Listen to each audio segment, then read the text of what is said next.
pet peeve when it comes to dating. Do you drink? Are you dating anyone?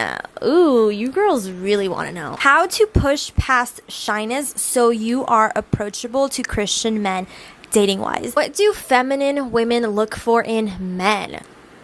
You guys have questions. Like, you guys did not disappoint. Hello ladies. I don't know what that was. I'm so excited for today's video because it is a Q&A with me. I just feel like a Q&A is a really nice way of like bonding a little bit more, so that way you can get to know me and like how I think. Let's get into this. So the first question is, should Christians be fet? Let's say fet, because I'm not trying to get, the obvious answer is no. Like, I don't know why anyone would say that they should. But what I will say as well is I don't think they should be extremely underweight either. A lot of women undereat on purpose, and you wouldn't know because they're thin. So I think I'm just going to summarize that. I did a whole post on gluttony. You can check it out on Instagram. I think that Christians should honor their bodies because Christians should honor everything that the Lord has given them. So their time, their talents, their resources, their bodies. And I think that when you are not honoring that, it really harms not just you, but your future family. And I think that more Christians need to think generationally. You'd be surprised how many Christians don't think generationally, and so they don't take care of their bodies, they don't save for the future, they don't invest, they don't do any of these things. So should Christians be fat? No, they should not. Should Christians be extremely underweight? No, they should not. They should find the healthy balance, and that looks like eating right, getting enough sleep, doing exercise, and your body's going to adjust accordingly. When you stop eating ultra processed garbage and you stop eating ultra refined foods and you stick to whole foods as close to their natural source or original source as possible, you're going to see your body's going to adjust accordingly, and you're either going to gain some weight but still look, decent, or you're going to lose some weight and still look decent. What do feminine women look for in men? I think that the first thing that feminine or Christian feminine women look for, right? Because femininity and masculinity without the context of the Bible is just self-centered and pretty hurtful. Christian feminine women look for a man that seeks the presence of the Lord, like a man that seeks to understand the Word of God and to follow it, not just to say they're Christian, but goes to church, reads their Bible. You know that Vine, I want a church girl that goes to church and reads her Bible. It reminded me of that. I want a church girl that go to church and read her Bible. I think Christian girls want a man, someone that takes the Bible seriously, actively destroying and tearing down the dragon of lust and corn, switch the C for a P, understanding why it's important to be plugged into a local church. God's design for his church, his bride, is to be plugged in a local church. And the other thing I would say is that financial security, that she can see that you're a hard worker, and that you understand your role as provider. And then the third thing I would say is that you love her and that you don't try to dim her light, because I feel like a secure man doesn't see his wife as competition or his girlfriend as competition. He sees her as that fuel, right, that makes him want to be a better man. How to push past shyness so you are approachable to Christian men dating wise? Ooh, I love this question. So I think a great way to push past that shyness is to understand that, number one, right, I believe God is truly sovereign over everything, so he has that person for you. You don't know when he's gonna come into your life. We don't know, but definitely like push past that shyness, knowing that this guy you're talking to is not necessarily your future husband. So that's, I feel like, is going to take off so much pressure off your shoulders into thinking, I have to be perfect for him because if not, he's going to leave me and it could have been my future husband. I messed up. No, that is not for you to worry about. You need to know what you want in a man. And if this guy has things that you want in a man, continue getting to know him. Be curious. I think you can combat that shyness with curiosity. Get to know him a little bit. You can definitely drop the hanky. So if you see him a lot, maybe at church, at work, whatever, you can kind of be a little bit around him, where he is. If you see that he stays there but he doesn't talk, he probably wants to talk to you, but he just cannot. He physically cannot because maybe he's shy too. Ask him like a yes or no question. Do you like coffee? Something so simple. And they're going to be like, oh yeah, I love coffee. And just talk to him a little bit. Now, after that happens, you need to let him step it up. Because if you are always the one going up to him, then honey, I don't care how shy he is, he's just not that into you. A real man is going to want to talk to you and he's going to pursue you. I don't care what anybody says. But yeah, so I don't think that there's anything wrong with like throwing the little, handkerchief, even like on a dating app, like there's Christian dating apps and stuff like that. I don't think there's anything wrong with like writing first. Now, if you see that he's writing you now, then mission accomplished. He probably thinks you're pretty. He wants to get to know you a little bit better. Let him take the lead. But if you're always writing him and like always texting him and always seeking, he's just not that into you. And he likes the attention because a real man would just be like, hey, like I think you're great, but I just don't think this is going to work. Another thing I would also add is to be secure in yourself.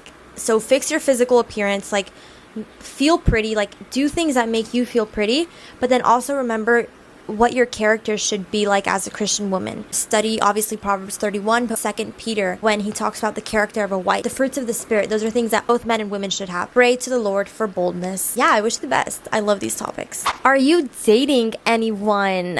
Ooh, you girls really want to know. If you're a Christian woman who has extremely painful periods or even absent periods, and you want to prepare your body for a future pregnancy, but you deal with brain fog, weight in your midsection, and sometimes even irregular hair growth on your face, I have something for you. Maybe you've killed it in your career, but now your habits are killing you. Maybe you're a superstar mom taking care of the kids full time, but you've neglected your health, and to be honest, your family's getting the scraps. I invite you to join my Health Reset program. I have helped many women get their cycles back, enjoy pain-free periods, and live the life of their dreams while honoring their cycles. So are you going to do yourself that favor? Balancing your hormones, enjoying a better life, having more strength. If this is something you're interested in, I invite you to apply below.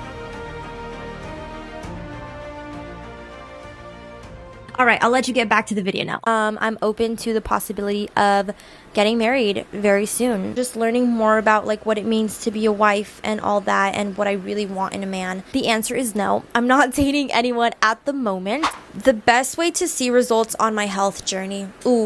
So you can't expect to see results if you don't give yourself time. And I think this is so funny when people give up on their health journey and they haven't even tried for at least 3 months to be truly consistent. If you're not truly consistent for at least 3 months, honey, you're never going to see results and you're going to be whining and you're going to be crying. In order to see results on your health journey, give yourself 3 months, actually committing to being better, eating better, sleeping better, managing stress, working out, just wanting to become a better version of yourself. And obviously, like if you are looking to reverse your hormonal imbalances and fix your painful periods because you desire to have a family in the future, go ahead and book a call with me below because I would love to help you. And this is actually something I tell my clients all the time, like have to have this mindset of like, okay, I have to give myself at least 3 months. We cannot be impatient. Do you drink? Do I drink what? Water? Yeah. No, I know what you mean. I don't think alcohol is a bad thing. I don't think alcohol in and of itself is sinful. I do enjoy a glass of wine here and there. I do enjoy like a good local artisan beer here and there. But to be quite frank with you, the taste of alcohol is disgusting to me. So to be honest, I could live without alcohol. In my home, we don't actually like purchase alcohol because we just don't like the taste of it. But if we go out, we'll order sometimes. I definitely don't believe in getting drunk. It's definitely losing your ability to like be present in the moment. It affects your decision making. It affects your relationships. So definitely not an advocate for getting drunk. But I don't think alcohol is a bad thing. Pet peeve when it comes to dating.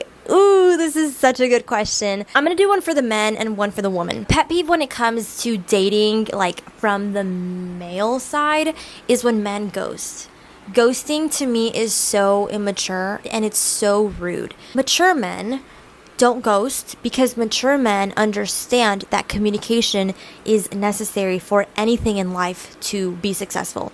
Like, you need to have communication. And if you ghost, many times the reason why men ghost is because A, either their ex came back or they found another girl that they think is better than you, but they don't want to tell you that, right? Or B, they don't like what is going on. Something about you is weird to them, or they don't see as compatible, and they just don't want to have that conversation. A healthy woman, she values communication, and if you can't give that to her, she's not going to like that, and if you ghost her, you're dead. I think that men that ghost, they can have all the desire in the world to be a good man, but I just think they need a little bit more maturity.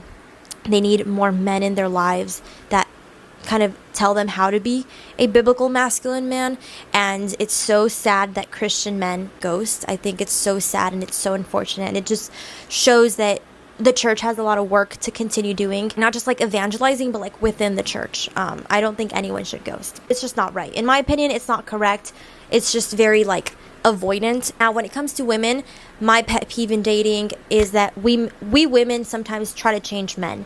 And it's very difficult to actually change a man. Only God can do that. And you have no guarantee that this man is going to evolve into this idea that you have of him. So you gotta like him right now and be okay with that, or find someone that fits that. You can't like him for what you think he could be in the future, because you have no guarantee that he's going to turn into that. You have every guarantee that who he is right now is who he will be 10 years down the line. And if you don't like that version of him, then find someone else. Thoughts on birth control. So I think birth control, it never really goes to the root cause of why you're experiencing the things you're experiencing. There are other ways to heal your hormones, to balance your hormones, to like go to the root cause without necessarily having to use birth control. Birth control doesn't necessarily fix your hormones. It just like stops your period, which doesn't fix anything. And so once you get off birth control, you feel sometimes even worse because the condition never left. You know, the hormonal imbalance never left. It was just like covered. So I think that there are so many ways to live a healthier and natural lifestyle without having to use birth control. That's just my opinion. I understand that there are women that think that it's the only way to prevent pregnancy or to like, you know, fix their hormonal imbalances, but it's not. You can plan your family naturally by understanding how your cycle works. And if you don't have a cycle regularly, right, because many women are like, oh, easy for you to say, but us irregular girlies, then get to the root cause as to why you're not getting your period every month. And if you need help with that, I'm your girl. Book a call with me below. Hopefully you enjoyed this Q&A, got to know a little bit more about me, and I will see you in my next video. Don't forget to subscribe. Bye.